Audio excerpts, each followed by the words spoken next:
Hey Hey. everybody, this is Chili and Blasto. This is the full album challenge. You made it. Well, maybe you made it. I don't know if you're listening to an album right now, but this is what we do every episode. We listen to albums and we tell you if we made it through them all. We'll go more into that in a second. But for now, who are you? What are you doing here? You're El Blasto. Tell me about you. I am El Blasto, esteemed musician of, various dimensions that nobody's ever heard of. But, that's, uh, I live in That's an the animal audience, live house. audience, live in Studio C. Yeah. And, I'm a master of pop culture trivia. Indeed, indeed, I can vouch for that. I'm Chili Burns, as far as you know, and I'm a even less accomplished musician in far fewer dimensions as well. Although you and I have shared the stage a couple times, Yeah, dunk we it up have. together a few times. But yeah, I'm a pop culture aficionado. I dig different kinds of music. I'm not that a hole that says I listen to everything. Well, now we kind of have to because it's part of the podcast. But I don't really listen to everything. I listen to good stuff, regardless of genre. And there's a lot of stuff I really despise. And I'm one thing I realized, Blasto, is that music has it can make you emotional in different Yes. ways. And one way that it makes me extremely emotional is if I get a song I hate stuck in my head, I get fucking furious. Like it really pisses me off. And that leads to some of the album challenges we have too. Yes, that's why we're here. That's why we're doing this to ourselves and to our sanity. Yeah. But I think along the journey, we're going to discover a lot of stuff that we might like. That, Yeah, yeah. So, truth be told, we've kind of been doing this for a number of years, just like the friend group and all that.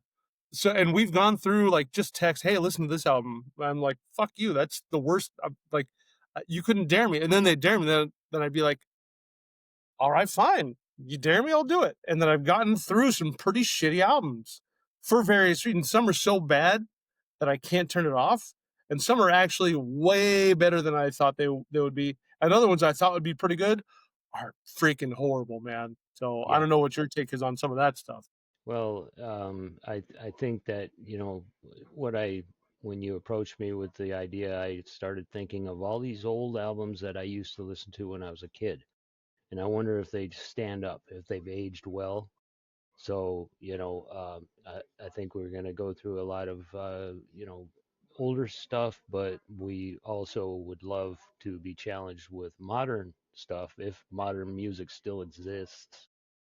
Um, Yeah, you know, in album form. That I think that's kind of the challenge. Like, what? yeah, Yeah, one of the things that got me going even more on this is, it used to be you if you're writing music and creating your album, which we've both done, and you want one song to lead into the next, and then that song leads into the next. It's not necessarily an ongoing theme, but the music, like, oh, that one ended on this note, so the next one can start up a certain way, or you want the music to flow. And some albums are just great with the way they flow from song to song to song. But now, people in our audience know this already. That's, in fact, ironically, why they're here finding us on whatever platform they're finding us on.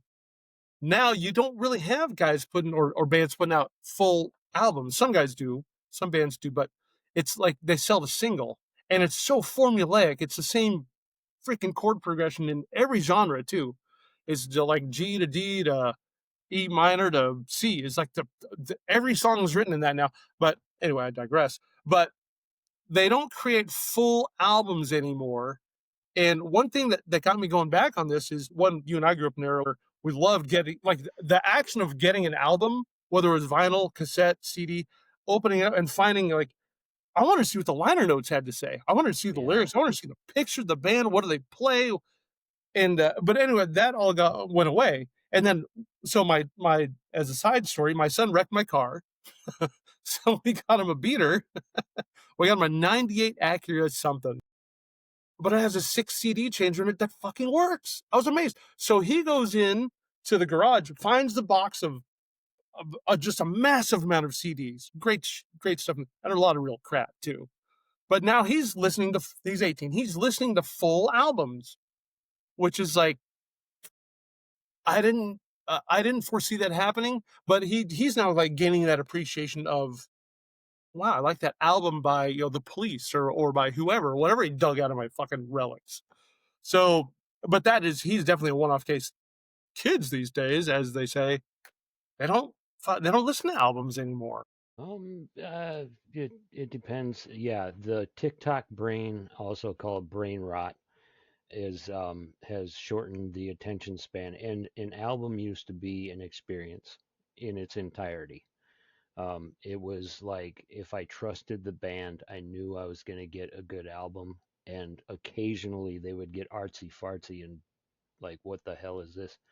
But like you said, in reading the liner notes, I don't know how many times, like I kept them in the bathroom because I'd sit there and take a shit and just read all the thanks and It's the fucking beautiful. That's producers. beautiful. That's a good image, I'm sure.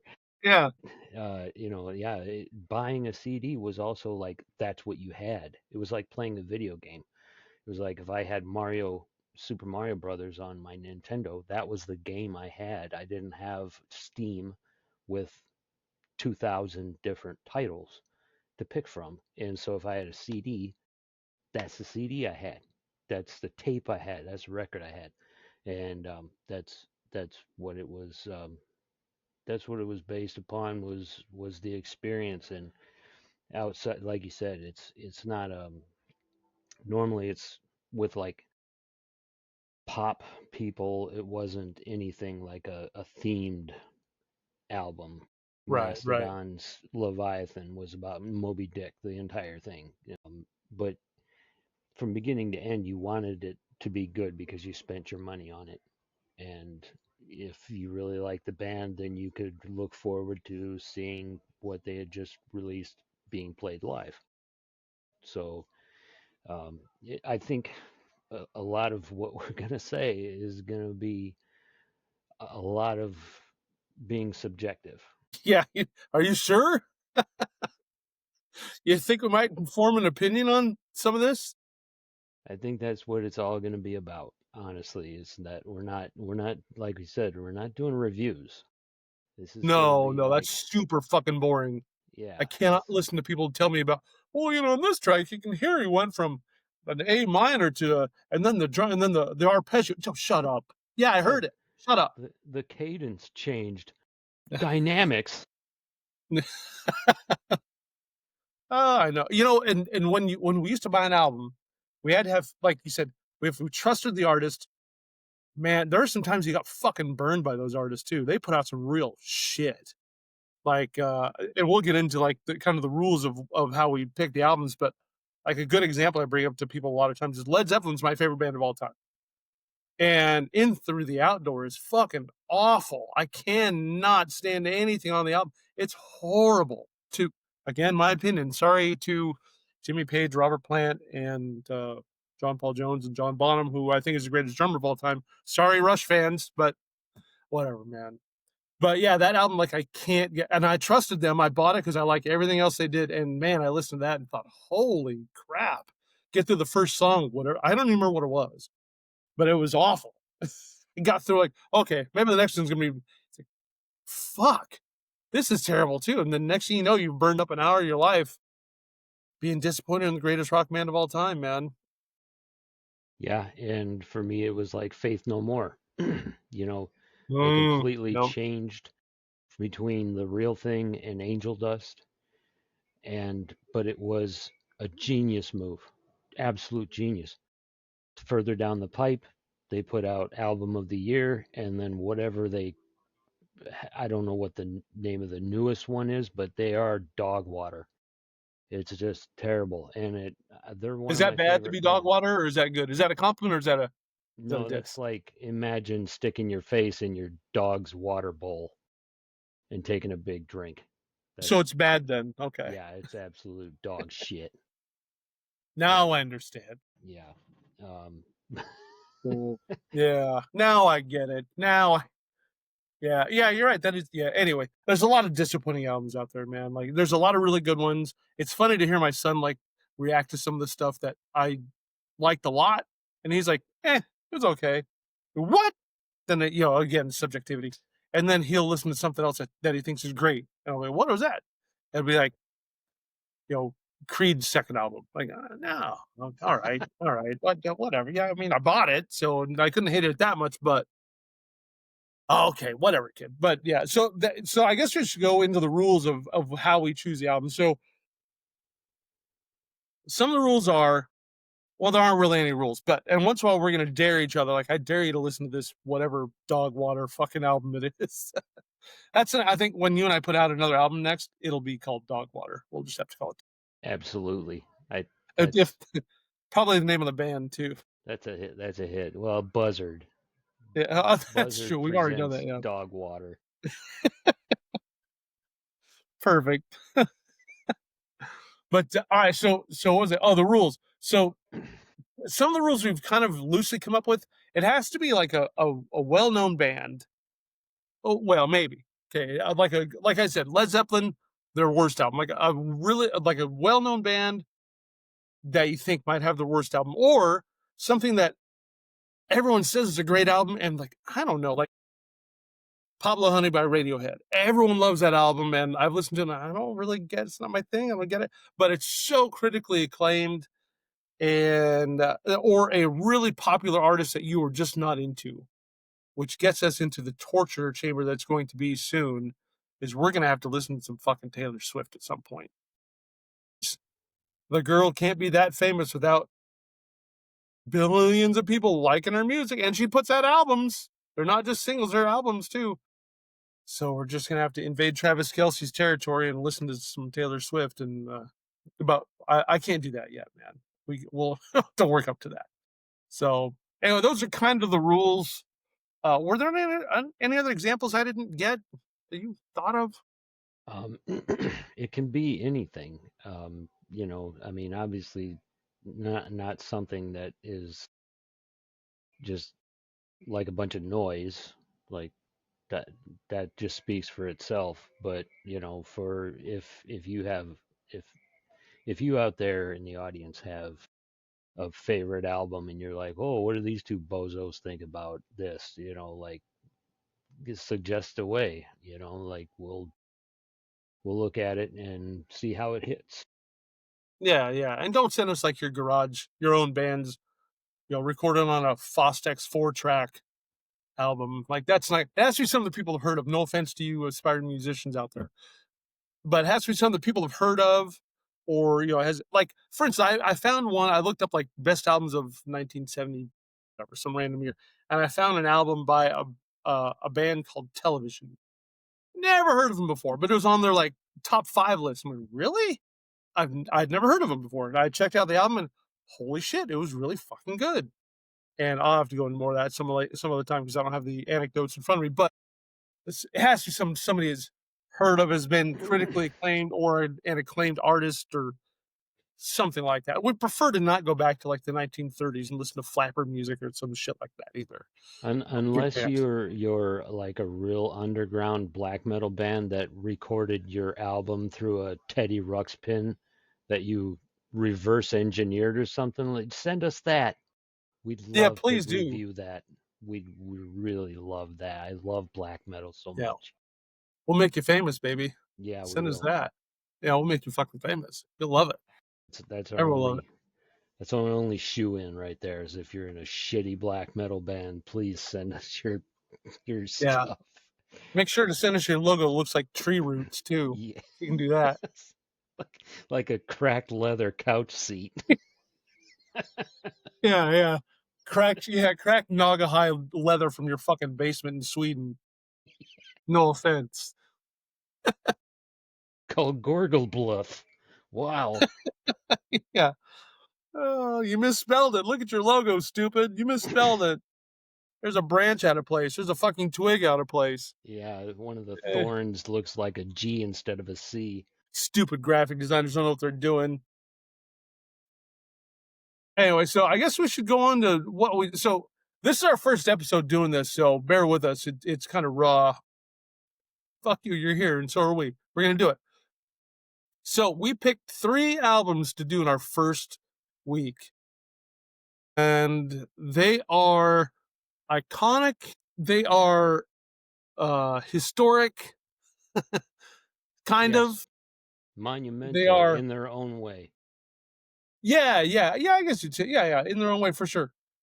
So the first one we went through was, so here. Oh wait, I forgot some of the fucking rules. So the rule is you have to listen to the album, not a song, the album, all the way through from beginning to end. You can't skip a track. You can't go, oh, this one sucks halfway in and skip to the next one. You got to listen to the whole album, every song, all the way through in succession. You cannot skip. That's if you skip a song, or if you just like if you get halfway through a song, you go, oh my, and we'll get to this in a moment. Believe me, if you get to a song and go, fuck, this is awful, I can't listen to this, and you hit forward, it's a failure. They lost, or you didn't complete the challenge, and you have to stop right there. You can't move on. Do not pass go. Do not move on. So that's the main thing. Now, if you do get through the whole thing, now one way I was able to do this with some of these albums over the years is doing it while I work. But that's another kind of cheating, to be honest with you, because if I'm listening to lyrics on an album, but I'm also typing out words on while I'm working, I'm not really paying attention to lyrics. And sometimes, as we will exhibit today, lyrics are super important. Oh, So oh yeah. so sometimes I fuck that up, and I'm like, I got through the whole album, but then I'll go back through the tracks and go, wait, what song was that? I don't remember that. I'll listen to it again and go, oh my God, I can't even believe I got through that. Anyway, so that's the rule. You got to get from beginning to end, the whole album, the whole thing. So the first one that we did, so another genre that we can kind of dig into is one hit wonders. They had a fuck of like a huge hit whenever it was, and nothing since then. Well, you think, well, they're good enough musicians, get an album deal, a record deal. They put out a hit song that was number one for however many weeks on the fucking Casey Kasem charts. But man, could I listen to a whole album of them? So if we had a drum roll, I'd put a drum roll in here, but that's too cliche, so I won't do it. We did beginning to end, maybe, Dexy's Midnight Runners album, Too Rye Ay. Yes, the one with Come On Eileen on it, which is their only hit, as far as I know. If they have another one, sorry, fuckers, but I missed. Did they have another one? Okay, good. So I'm going to turn over to you, El Blasto, Dexy's Midnight Runners, Too Rye Ay. Success or failure? This was a success. Yes. And yes, I I'll was drink to that. I was mystified by what I heard because so many modern bands owe their lives to Dexy's Midnight Runners. I had no idea that That is a this. fucking bold statement, by the way. That is bold. I know the Killers, the Killers themselves. We were talking, pre-show about the tenure of the guy from Dexy's Midnight Runners' voice. Yeah, It's yeah. it is unmistakable, and the songwriting and everything. And I'm a Killers fan. And honestly, if you listen to the album Sam's Town and then you listen to Dexy's Midnight Runners, it's like you're listening to Brandon Flowers' dad, basically. Wow. Yeah, they Yeah, are shit. so similar. So That's interesting similar. you say that, because the Killers, I'm not a huge fan of them, but I dig them because they're super original. They don't really sound like anyone else, and it is mainly because of they call it a character voice. The lead singer's voice is unique, and but he's a good singer. He's a really good vocalist, Yes. and that's what I got from Dexy Midnight Runners. Also, I should know the name of the guys, well, the name of the singer. What an asshole I am! I took the time to listen to the whole album. Didn't learn the guy's fucking first name. God, I'm an ass. Anyway, go Yeah, ahead. but I digress. we're not doing a review here, That's but right. So you fuck know, him. yeah, fuck that guy, whatever his name is. You're a good singer. And just the way that the songs are structured in the whole album just reminded me of Sam's Town from the Killers.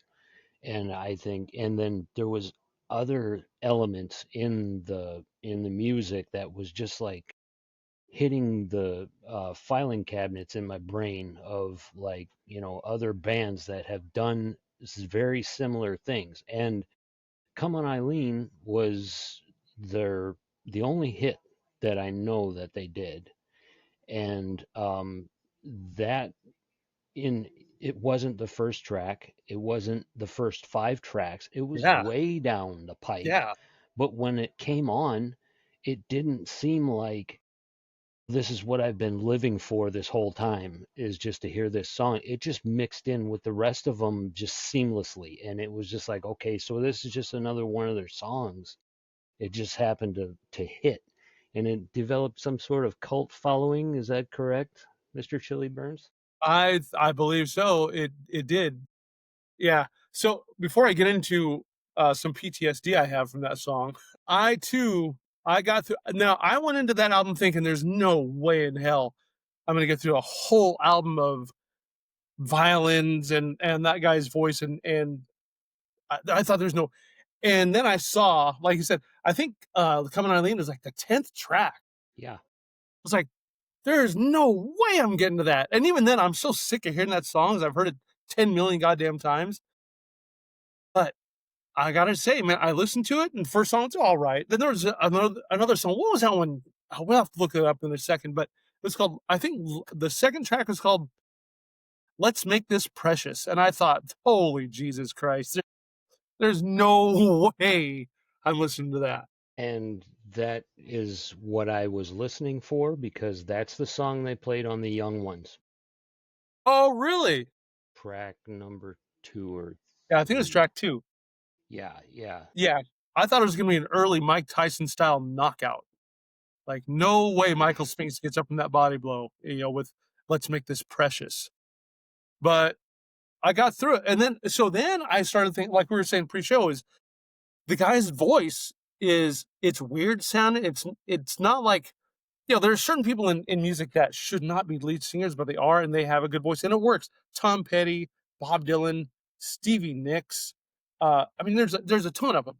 This guy is kind of like that, where his voice does not sound like he should be singing lead, but he has such great control over, and I don't say that lightly. He has great control over his voice, great range too. And the high notes weren't just gratuitous high notes; they were written purposely into the music, and it really worked. And I sound like a fucking music critic going crazy for a band that nobody likes. But dude, let me back off myself a little bit. I make it sound like they're suddenly my favorite band over Led Zeppelin. They're not. No. I don't think they're that great. But I guess it's like when you go into it expecting failure, really, and you come out going, "Oh man, that's kind of why we do what we do." Is like that album was actually, I got through the whole thing, and it wasn't a chore. Like some of the albums we get through are absolute, and we get through them because, like, out of sheer like out of sheer will. Like I'm not no, I've put 10 tracks, and you're not gonna fuck me on the 11th track when there's only 2 more to go. I'm getting through this pile of shit, whoever Yeah. you are, your album to be named later. But anyway, yeah. So I didn't have the historical perspective you had with other bands that owe it to them, but I did get out of their album that there are a couple things. So still on the music side, right? They're good musicians, man. They're actually good musicians. I don't know if the guitarist is any good, and that's kind of what we pin on every band now, is how good is a guitarist? They're only as good as a guitarist. But they have the guitar player, the bass player, the piano player or keyboardist, the vocalist, the backing vocals, a horn section, drums, a bass course. And I thought, man, they really put this shit together, and it was tight, but not so tight that it sounded over rehearsed. But then I thought, you know what, Blaster, this is what I thought crucified them to make sure they could not make it big. You got too many people to pay in your fucking band, man. There's Yeah, that's like too 10 of many you people mouths. there. Yeah, that's You like got a the horn Slipknot section. situation. Yeah, Yeah. yeah. There's like 10 people I counted there. There's vocals, guitar, bass, keyboards, drums, horn, backup singer, at least two. And the backup singer sounded really good in this album too. I was shocked. and how good they were. And sorry, I'm going on a rant now. Harmony, fuck me to tears, man. Modern bands cannot harmonize. They don't know how to do it. And the harmonies on this album were really, really good. And that's to me, that's a pet peeve. It's a lost art in today's music. Bands, popular bands, I should say, do not understand how to harmonize. Dexy's been, of course, is 1982 when you had to be a good musician to get listened to in the first place. But the harmonies were really good on this album too. Yeah, I think they were using reel to reel back then, Oh so yeah, for sure. they had to nail it. They didn't just point and click and delete. It was like, oh, well, we wasted this tape and you guys fucked it up. But they Right. didn't do that. Obviously they were kind of polished, and they do sound like they were a niche band, and they do sound like they're from Britain. Um, they just had that energy to them. Yeah, they are. Yeah. But That might be Irish, actually, Scott. I don't remember. But yeah, they're somewhere from that area.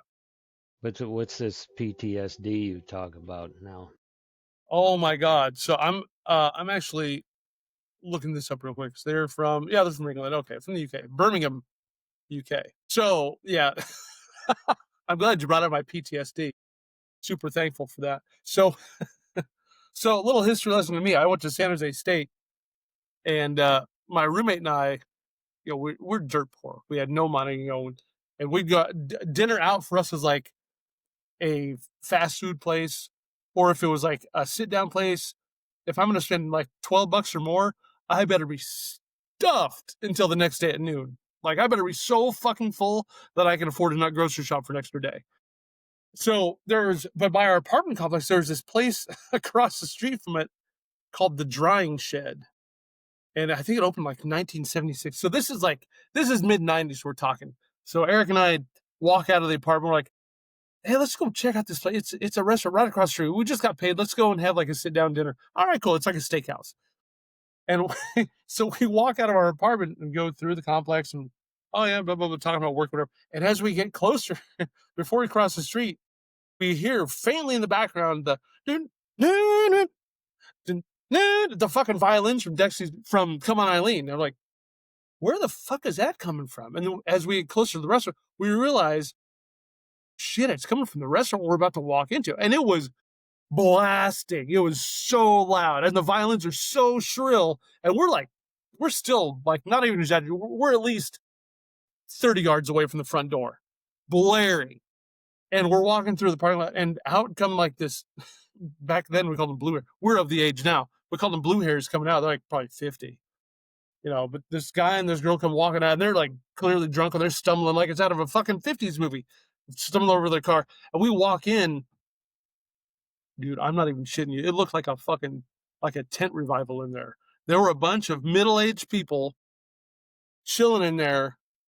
Just actually, I shouldn't say they were going crazy to Dexy's Midnight Runners, going crazy. Like there wasn't anyone sitting at a table. They were all up fucking cutting the rug out there, man. I was looking for snakes and fucking and priests jump around and shit. But so Eric and I, we like walked in. Oh my God. And we just fucking about face. Like we cannot be in here. There's no way we can be in. I'm like, there's no way we can be in here. Like, I don't feel safe. And the front door, I'll have to put a picture of this in post, but the front door, sorry, I'm frantically trying to find my fucking battery charger or my charger for my laptop. Stick with me, audience. Stick with me, everyone. Don't go away. Anyway, poor planning on my part. Sorry, everyone.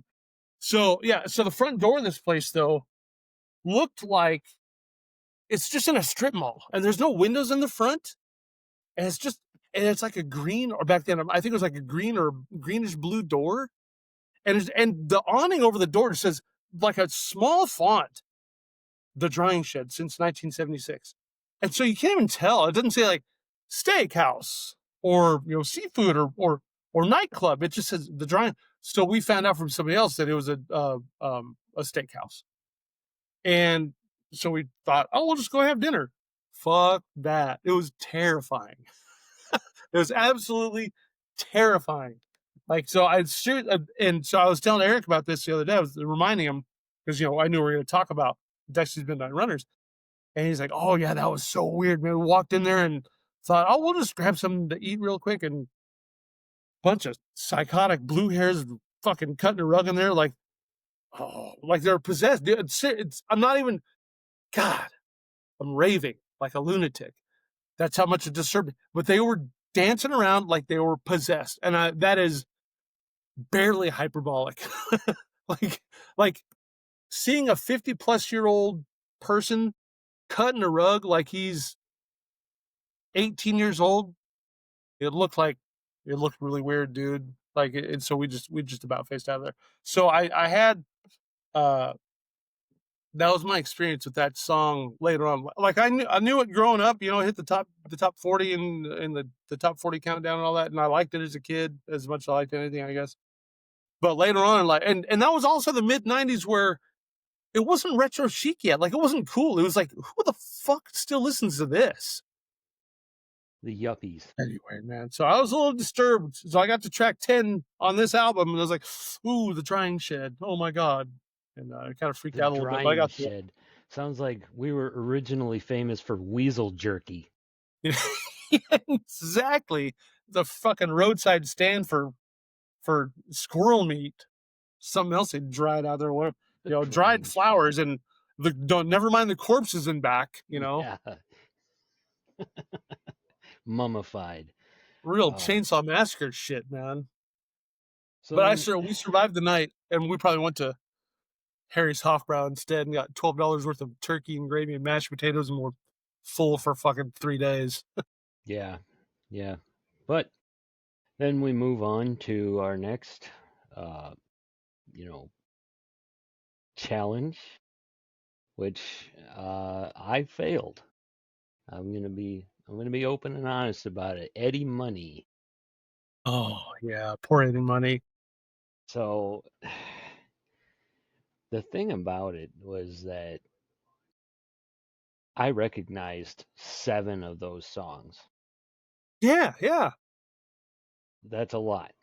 I mean, one right after the. I mean, early on in the CD, just his greatest hits, and I've heard them all before, but I just never zeroed in on it. Like two tickets to Paradise and Shaken, and Yeah, there yeah. was other ones too. There's that's Eddie Money. I can't tell if it's them or Boston or REO Speedwagon or whatever. But REO Speedwagon.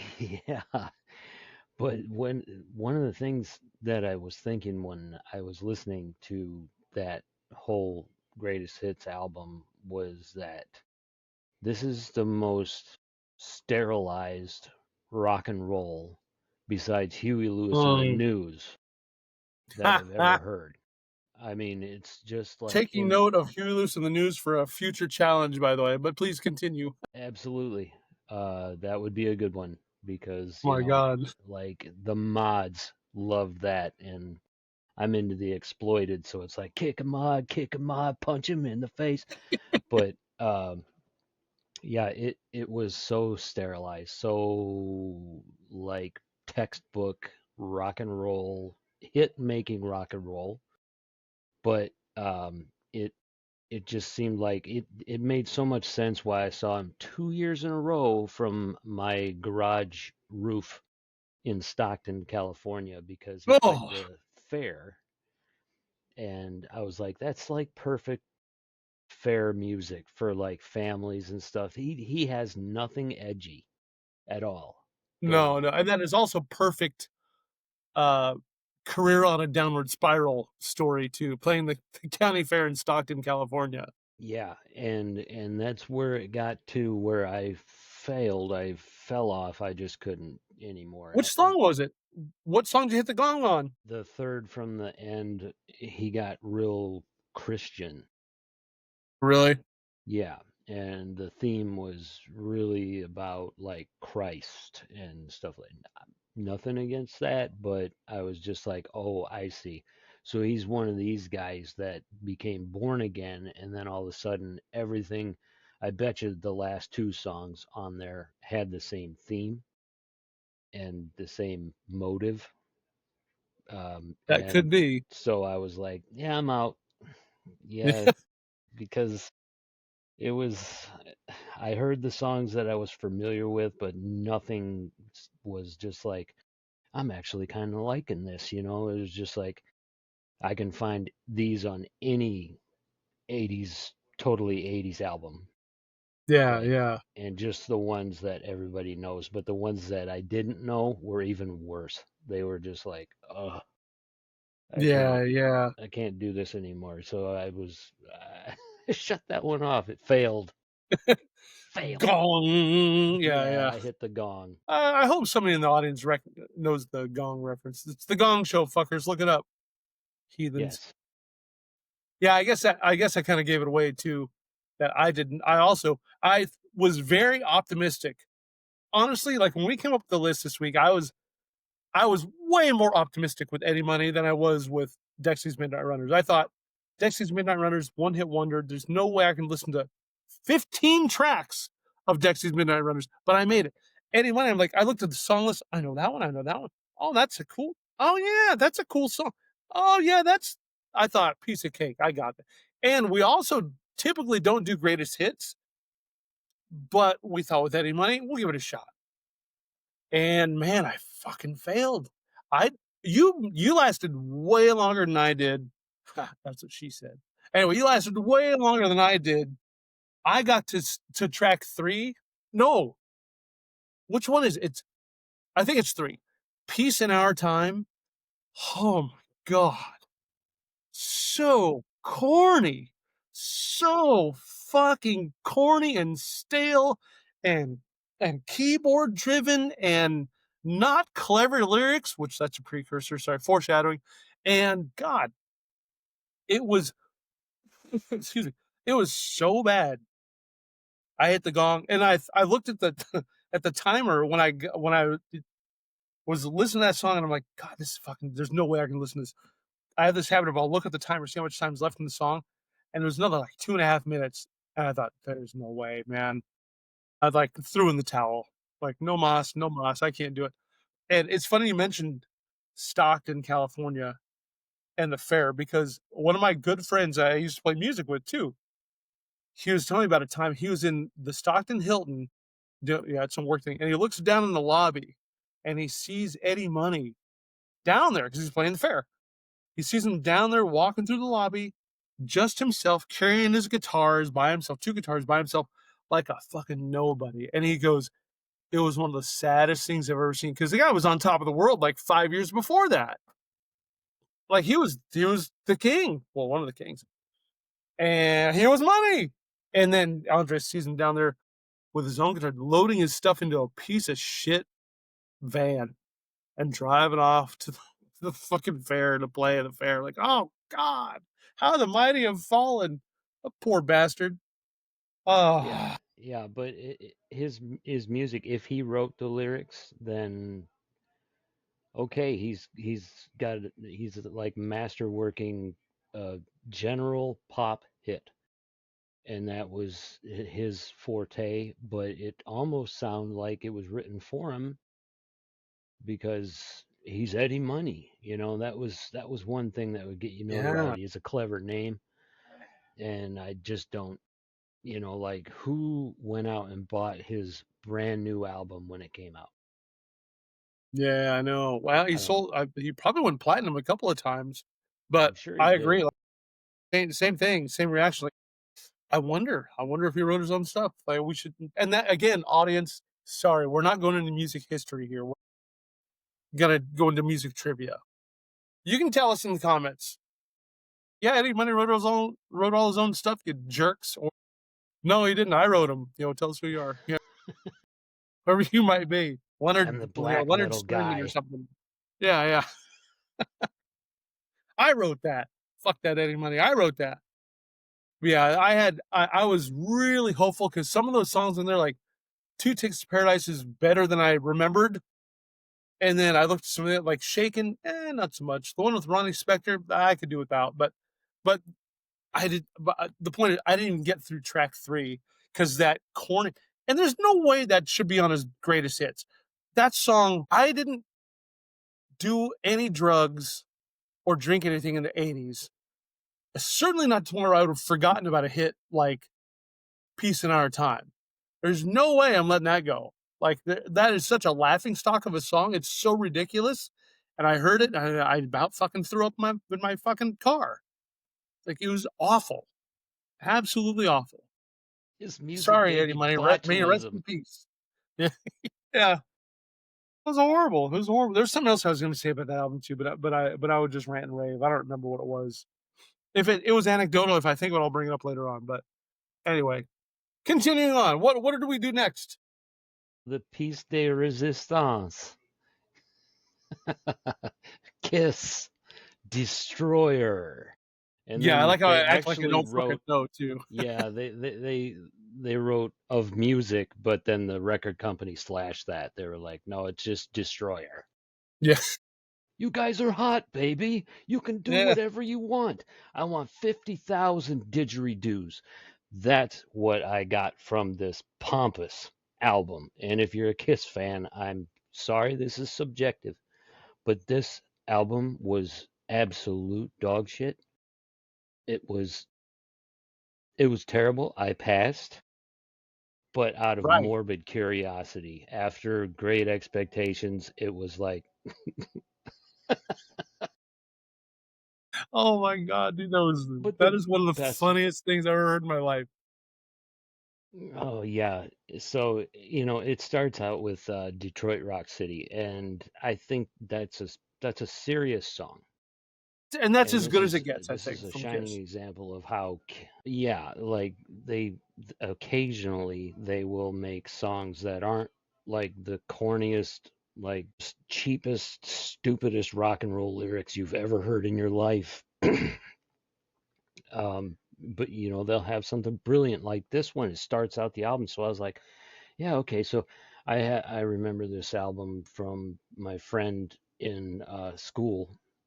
He was a huge Kiss fan, and he was like, I think you'll like this album. He gave me Destroyer to go home and listen to. I was just a kid, and so I listened to it, beginning to end, and then I gave it back to him, and I remembered some of the songs like God of Thunder and oh, woo, it's making me sweat. It's just so bad.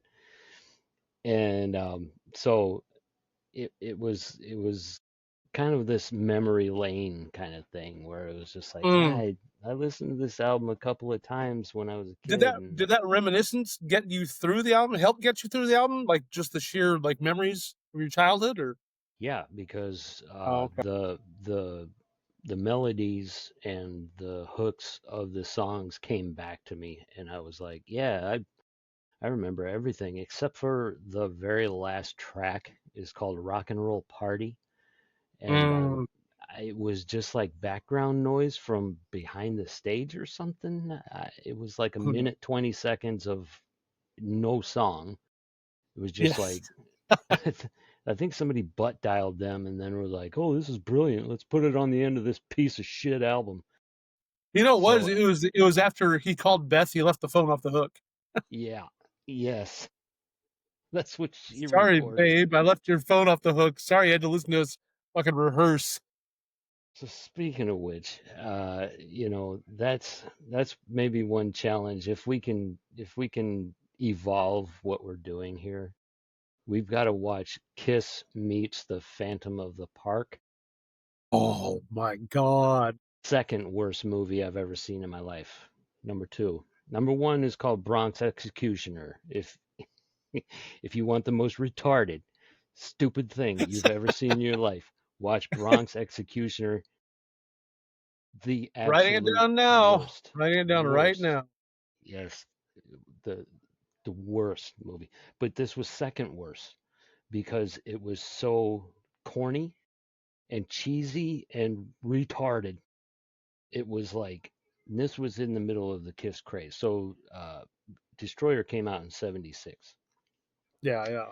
and so it's it does show. But the like I said, the one thing that came to my mind was pompous because they have like chorus. With Kiss? No way. Yeah, Pompous? I know. Yeah, Paul Stanley and Gene Simmons, the dynamic No duo. way. You were thinking of someone else. Right. Yeah. Um, Somebody else who wore fucking makeup on stage like a bunch of idiots. yeah. Hi, we're Mudvayne. Um, but they it this album was just like it was really difficult because it was so stupid and it was such high production for the time because they have like choruses, real chorus, like a chorus of singers My God, dude. Yeah. singing on Great Expectations and a couple of the other songs, and then Can you even imagine, not to Beth. interrupt, but can you imagine being like a really like a kick-ass singer? Like you've got a great voice. And one of your gigs, because you haven't made it big on your own yet, you're a backup singer, you're a studio singer, whatever. And one of your gigs is you sing fucking backup on that song, Great Expectations, and you've got to sing those lyrics with soul, and you got to sing like you fucking mean it. And they're the dumbest lyrics that you could possibly write. And you've got to be that backup singer before you make it big on your They own. are.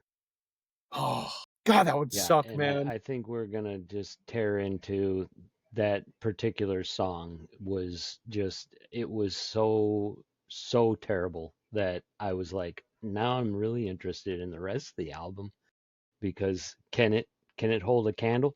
Well, then on the B side is Beth, Oh, and unfortunately everybody knows that stupid ass song. And I think that each one of the members took turns singing on this album. So you get some real crap like Peter Criss singing Beth. And then I'm pretty sure that Ace Frehley might have been the one who sang Great Expectations. I'm not sure. Like we're not oh, trying to do a probably. review, we're not trying to do history, but it just really it didn't sound like Paul Stanley or Gene Simmons on that song. It was just kind of raspy and stupid, but the lyrical content was the some of the worst I've ever heard in my life. It was just that bad. And yeah, so Destroyer of Music. Destroyer of music. Oh my God. Hey, did you hear my dog bark, by the way? Yeah, Yeah, that was Ace the yeah, I dog. heard the dog. And named after Ace Frehley. Oh, no, he's not. Sorry. He's not named after Ace Frehley. Name is Ace, though. He's equally talented The vocally, as you heard. Spaceman. Yeah. The, Oh, yeah, dude, I've got to the paint his. He's all Spaceman. black. My dog's all black with a little white patch on his chest. I got to paint his fucking face for Halloween. Oh my God, that's fucking brilliant. Oh I man, was looking. he's. Go I ahead. was looking through the makeup collection that you the women of the house have, and I was just like, can I paint my face like Peter Criss? Because that would be so perfect for our first show. It was just me with this Yeah. shitty cat thing going Just little on. kitty cat. Yeah, here's a little Yeah, kitty cat.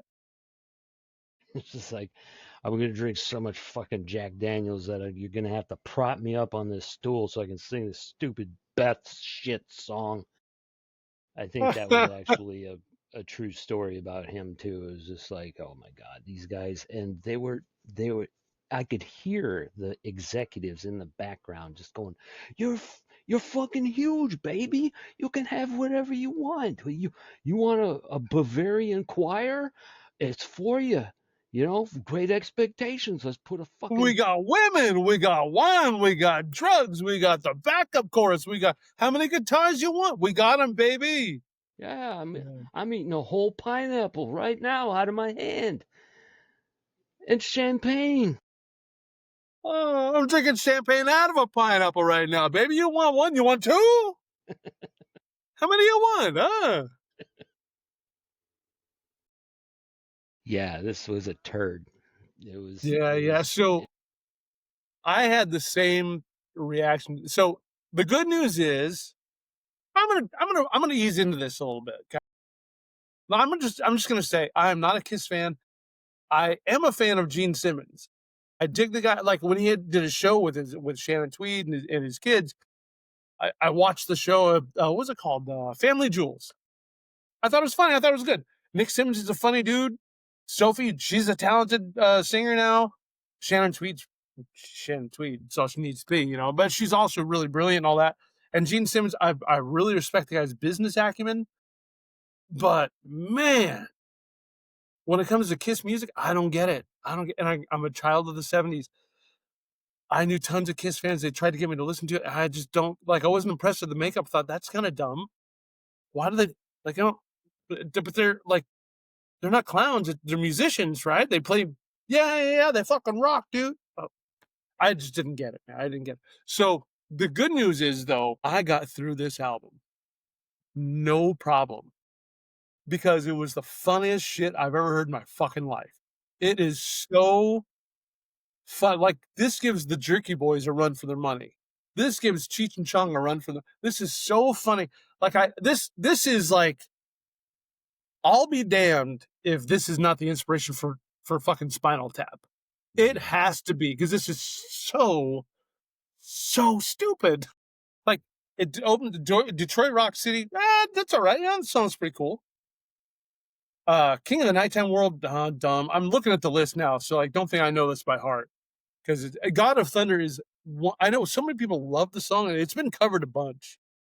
But Jesus Christ, it is, the lyrics are so elementary and like an adolescent. It's so bad. And Great Expectations is like it like you said, when I got through God of Thunder, I thought, well, I can see why some people dig the music. It's like um AC/DC's Thunderstruck. Everyone loves that song. I dig the music too. I can't get by what was his name? Brian Singer. Fuck, why can't I think of his name? Oh, Brian Johnson. Brian Johnson. Jesus Christ. Hold on. Hold on. If I'm gonna lose my memory, I might as well enjoy it. Jesus. The most common last name on earth. That's the one I forget. I didn't guess. Anyway, Brian Johnson's vocals on that song, to me, he sounds like a Muppet. Sounds ridiculous. But the song's cool. But so anyway, equating that to God of Thunder, people dig the music. I'm like, I can see some people like the music of it, but the lyrics are so dumb. They're so dorky and adolescent. And then you follow that up with Great Expectations, which is basically saying, you see my fingers moving on the guitar. You wish it was you. You see the way my tongue flaps around. You wish you were on it. You know, whatever the fuck they're singing about. It's so stupid. And then you go on from that. Then Flaming Youth is just like, okay, we get it. You're blatantly marketing this to teenage kids, trying to get them to be rebellious. You're blatantly trying to hit that market of rebellious teenagers. God, it's so and then it gets to Beth later on, and I honestly was not that because I'm not a Kiss fan.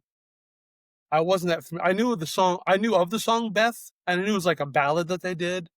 And so many people think it's like so heartwarming and heart wrenching too. Like it's sad as he can't be with the girl he loves. And then I fucking listened to the song, and dude, he's calling her to tell her I can't come over tonight because I got a gig, and that's it. Like that's the whole song. Like sorry, I can't make it. Yeah, we got a gig. I'm out with the guys. We got a gig. You know, that's what pays the bills. Bye. That's it. And like that's what everyone got worked up about, thinking it's so like so soft. Oh, they showed their softness. Like, give me a break, man. Give me a break. You know, he was probably getting head while he was on the phone with some groupie anyway. Sorry, Yeah. Beth, I can't make it. There's a couple of prostitutes sucking me dry. But yeah, we got a gig.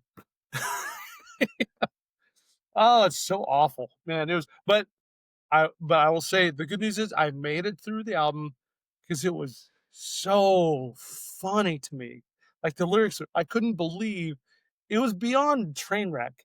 It was like it was seriously like you challenged like an 11-year-old boy who was going through puberty early is just girl crazy, and like you give him a stack of Penthouse magazines and told him write me 11 songs. And he got through 9 because he ran out of ideas. He was too busy jerking off. He's all come down. He couldn't write anymore. He got through 9 songs and we'll make this other one rock and roll. You got any leftover tracks? Yeah, throw them in a minute and a half. Well, okay, we got it.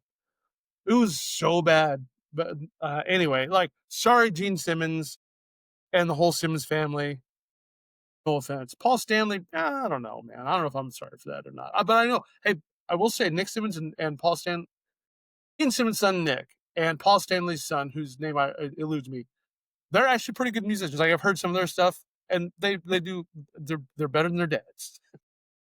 That's They're good. better than their fathers. No offense to Ace Frehley. I don't know, man. My dog's name is Ace. If you want to believe he's named after you, that's cool. I'll dress him up this Halloween and get you a picture. Peter Chris, hope everything's okay there. I don't know what's going on with that, but and the other guys who joined the band later on, whatever, you know. But I'm not here to be apologetic either. My opinion is what it is. You don't have to like my opinion. You can comment below, blah, blah, blah. You can Yes. send us all the hate mail you want, all the hate email anyway. That's totally fine. Like, it's not going to bother me at all. You're going to hate a lot of the stuff I love. You're going to hate a lot of the stuff Blasto loves, and vice versa. Destroy, you know, Destroyer had to sell a shit ton of albums. And again, I'm not going to look up the history on it. I did, however, look up who sang on which one are you asking? Great Expectations? Yeah, Great Expectations. It was actually Gene Simmons. But I had the same feeling you did. Like, it had to be Ace because it didn't sound right. No, it didn't sound like Gene Simmons because he's got that, like dumbass shit. And Oh my God. Look how I love it. yeah, That was great. it was it was him on a bad day, and it Yeah, just yeah. He so was. happened to be when they just like, and the fucking bell. Okay, those are those cylindrical bells that they hit with a big ass hammer, bang, and it's tuned or whatever. But they had those in just excess on a couple of the songs of this album. It was like, You that's want where, bells? Maybe I'll get you bells. Hey, Mikey, go get him some bells. I'll get the yeah, bells. Get all the bells. get him all the bells. Get him that one from that church over there that the black metal guys burnt down. Let's just have that bell. Get him the And bells. Get him the whistles. Get him the bells and the whistles. All the bells, all the whistles. Bring them all. but it Oh my it God. was just, I can see Peter Chris just like turning around, and he's just like drunk as shit, and he's just like, oh, is this what? It was off time again, Peter. Yeah. We'll edit it out, Peter. You guys get what you want. We'll edit that out. No problem, Peter. We got you. We'll, we'll get you a guy to sit back there and play the bell for you. But yeah, it Oh my was a God, stinker. man. That album was a stinker, and Yep, yep. it was just it was a throwback to my childhood though, so it was fun. Yeah. It wasn't morbid curiosity. It was just like, holy shit, I'm actually gonna do this for a purpose now. I'm gonna listen to this piece of shit, Eh, and I'm going to be able to talk about it, and that's what we accomplish here. It's just like, this is what it's about. It's just like, I think there'll be a lot of stuff that we should fail, but oh it's going to yeah, be yeah. so absolutely hilarious that it's just like, I've got to hear the next song because this is so stupid. It's amazing. Yeah, yeah, yeah. I can't turn. It's like watching a great episode of MST3K where you just can't turn it off. It's so bad. Yeah. The movie's so bad. Like Bronx Executioner. Apparently, I gotta watch. Boy, that was a 50 Cent movie from a truck stop. Oh, fuck. Yep. That's awesome. And Where it was the was truck stop? The truck stop makes a difference here too. Where was that geographically? It was Lodi, Oh man, California.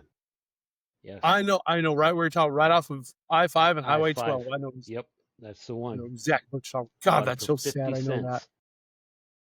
God. And it was worth every penny because it was just like somebody greenlit this piece of shit, Oh and I man. can't believe that it was ever even committed to film. Yeah. But yeah, Yeah. Blasto and I write that might screenplays be too, something as that far we as far as evolve you into, know. is just watching stupid ass movies too, and just Yeah. If there are any Hollywood agents listening to this, we write screenplays too. no. We can. Anyway. That, So oh, there we go. you all right there? Did you lose We lost you connection? for a second, I think. Oh, shit. I was just No, saying if there are any you're Hollywood agents out there, you and I write screenplays too, as far as they know. So if you need a sequel to Bronx Executioner, we're your guys. Greenlight it. absolutely. Oh. Man, Oh my Return of god, the man. Bronx Executioner. Yeah. Yeah. Manhattan Executioner, Brooklyn Executioner, Hartford, Connecticut Executioner. We'll just go down the coast. Trenton, New Yeah. Jersey Executioner. Fulton, Illinois Executioner. But Uh, but so Tallahassee Executioner. yeah, what what do we want to hit on next for next week?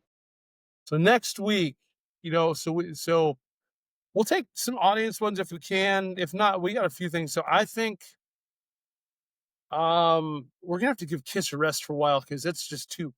I'm afraid. Like we were thinking about for the audience, we were thinking about doing another Kiss album because this one was so iconic and it stirred up all these whatever emotions and shit talk and anger and amazement at how bad and good it is at the same time. But we're gonna have to put that because I'm afraid if we go into another one, we'll be like, oh, okay, man, I can't do this again, and we'll gong it prematurely. So I want to give it a fighting chance. We'll lay off Kiss for a while. So, but I was thinking, so we went back to good bands that were like super popular for a while, and then just kind of fell apart. Like I was thinking, Boston's Third Stage. Like Boston, their first album is, in my humble opinion, I don't know how humble my opinion is after our first episode. Jesus Christ. Humility's out the door, Yeah. but humility is set on fire and kicked out the door. Boston's first album, in my humble opinion, is one of the great. I can listen to that album start to finish right now, no problem. And I've listened to it probably 1,000 times. That is one of the most tightly produced, but great. Like Brad Delp's voice, may he rest in peace, by the way. What a tragic story we'll go into someday. But Brad Delp's voice was so amazing. And Tom Scholz, the guitarist, the way he did everything on that album. I won't go into the details. It was very, very original, and it was really, I mean, it was fantastic. And I say original for a reason because then the second album came out, and it was like, oh, this sounds like the first album. Like those are literally not figuratively, literally the same guitar riffs as the first album. Tom, what the fuck? And then the third album comes out. It's like, oh my god, dude, you did it again. It's like you farted in the elevator a third time. First one's like, oh, that was funny. Second one, dude, that's gross. Third one's fucking, I'm gonna kill you. That's so disgusting. But the third one has Amanda on it, which is, whatever. Yeah. If you like it. But it has some but anyway, it is a band that has such a great start. It's a great band with a terrible album. Possibly. I haven't listened to that in a long time, and I honestly don't know that I've ever listened to the whole thing all the way through. So Boston's third album, what's it called? Third Stage, cleverly titled Third Stage. It's got the big guitar spaceship on the cover doing on another Starship mission again. Whatever. Oh fuck, Starship. That'd be a good challenge. We'll get into that some other time. And that's not going to be next week. I got to think about that. Jesus. Um, So what do you think? Boston Third Stage? Can you do it? yeah, absolutely. And I could probably be more objective than I was with Kiss because I've never heard anything from Boston other than what they play on the radio. All right. Cool. Cool. Never. All right. All right. We'll commit to Boston Third Stage. Like I said, I'm a huge Boston fan. As far as the first album goes, after that, not so much, but we'll see. Then we also talked about a band that when it came out, so many people loved these guys from the new genre. It was Limp Bizkit. What album is it though? You tell me. Chocolate Starfish and the hot dog flavored water, which has three notorious hits from Limp Bizkit. Well, what are they? What are the hits? Which ones? Uh, it's my way or the highway. That little Oh, sing-songy bullshit that he does, and then keep rolling, rolling, rolling, rolling. oh, Yeah, that one, and then it's my generation. He kind of does that a lot. That like can. It's like, is this a commercial for like sugary cereal, or what the hell is sugar going coated on here? sod lumps. So yeah, sugar blasted sod lumps. The cereal that tastes like a freshly mowed lawn. Uh, Oh my god, man. Look how I love it. Uh, I've never liked Limp Bizkit. I used to make fun of them very harshly back in the day because I'm a metal fan and they were, but there's a whole redemption arc but we'll see if I can get through that album. The Well, there were beast, I remember when they came out, they were crazy popular. Like right, there's a whole rock rap album or rock rap stuff came out, and they were right at the forefront of that. So I guess props to them for helping launch that genre. I guess, mhm. but I didn't dig it. Like one of my friends at work back in the .com days. That's how fucking long ago this was. He was like, "Oh man, I love these guys. Listen to these guys. Limp Bizkit." I'm like, "All right." So we hopped in the car, drove to lunch, and he played it, and I just didn't get it. I thought this was really, but I only heard like 3 songs. I don't even know what album it was. I don't know. So I'm down for the challenge. So I'll give it a shot because I'm not opposed to a little rock rap. Yeah, I'll it, make fun of them too, if I it'll can. be fun. I think the B sides on it are gonna they're gonna give me botulism through my ears. B is for botulism, B is for botulism. Yes, and your hot dog flavored water yeah, botulism. and it's this snarky um, like back and forth that he had going on with Trent Reznor of Nine Inch Nails. Oh yeah. And that's the reason for the name of the album. I do know the history about this because I love Nine Inch Nails, and anytime that he has a beef with somebody, especially a clown like Fred Durst, um, it, it's interesting. And so they had this thing back and forth, and this was the result of it was them calling that album the dumbest thing. Uh, hot dog flavored water. That's just Yeah. that makes me not Like want to listen to it initially, anyways. yeah, But leave those album names up to Primus, please. Like yes, they have that shit cornered. Pork soda, yes, they Sailing the win. Seas They of win. Cheese, You can't beat that. Yeah. Tales from the Punch Bowl. Yeah. Yeah, Sailing the seas of cheese. yeah. And it would have been fine if it came from Primus, but since it came from Limp Bizkit, whose first album was called $3 Bill Y'all. Okay, so I get So that so kind of contrived, man. It's just so hip weak and hoppy. contrived. Yeah, it is. But they made hit songs. These guys were huge.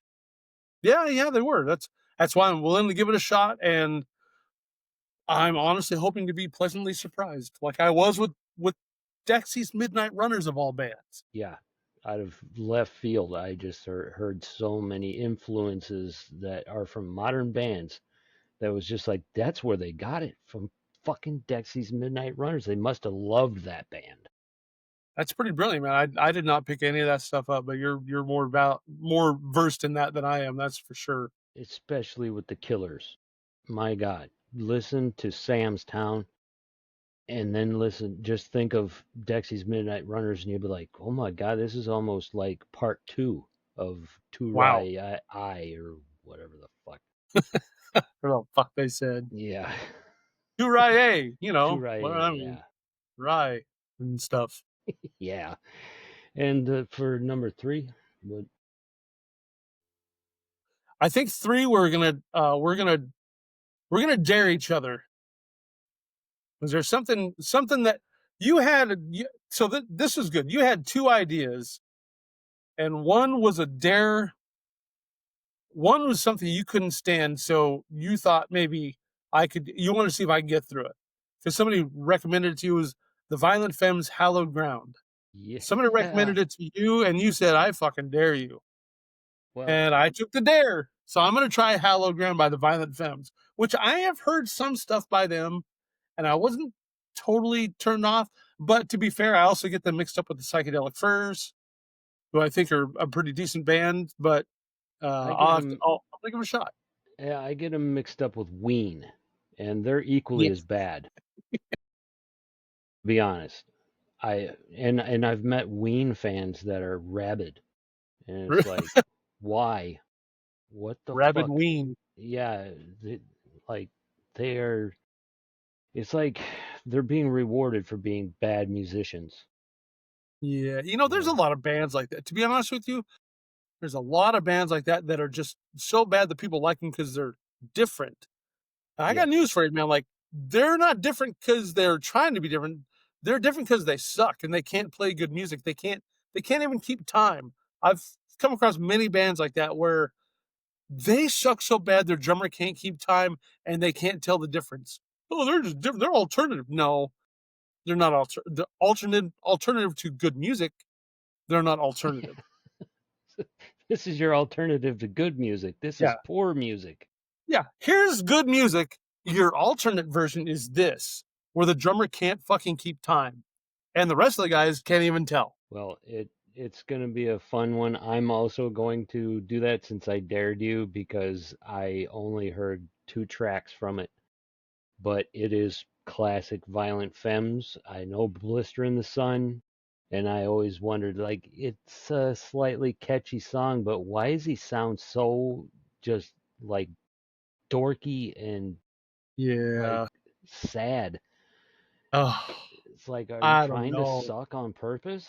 Like in this, but they're a huge band. Violent Femmes were people loved them for some reason. So I'm I'll, I'm I'll gonna be give it interested in this. I'm gonna give it the good old college try. I will see if I'm gonna give it an objective listen. That's one thing about Chili Burns, people, as he speaks of himself in the third person, is that I will remain as objective as I possibly can. I'm good at remaining objective. I'm a Libra, so I'm objective. Yeah, but And Bob yeah, Dole says that Chili Burns knows what he's talking about Bob Dole says Chili Burns is objective about Bob Dole.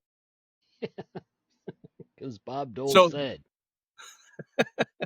the other one that so for all of our fans out there, as you progress through this, uh, Blasto has a quote seething hatred for pop country.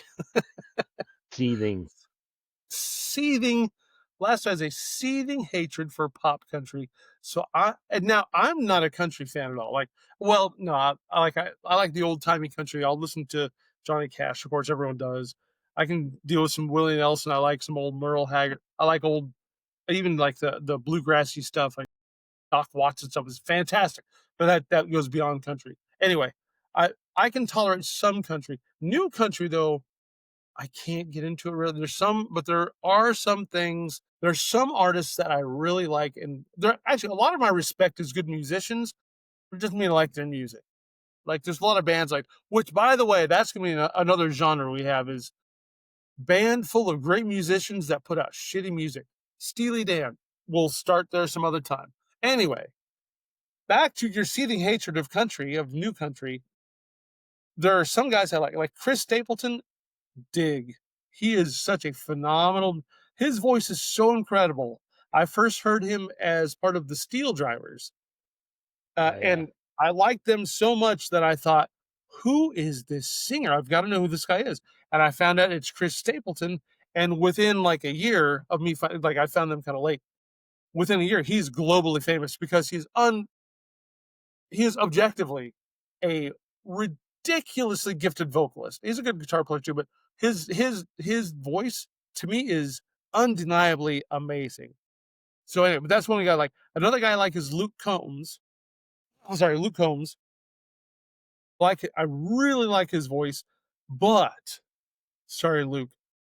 Some of your songs are corny, man. Like the one about you winning the lottery, it's just corny. It's supposed to be funny and it's kind of funny, but I don't want to spoil it for you, Blasto, because your challenge is going to be listen to Luke Combs.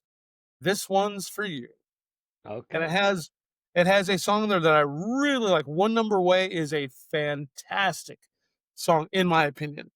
It's got the lottery winning song, which I think is super corny. It's a whole album. So good luck. yeah. I don't know if you're going to get through it. I know, and like you're going to do the Violent Femmes one. I'm also going to listen to this too. My score won't count on Luke Combs. Your score won't count on the Violent Femmes because it's we're daring each other. See how the rules work? We're daring each other.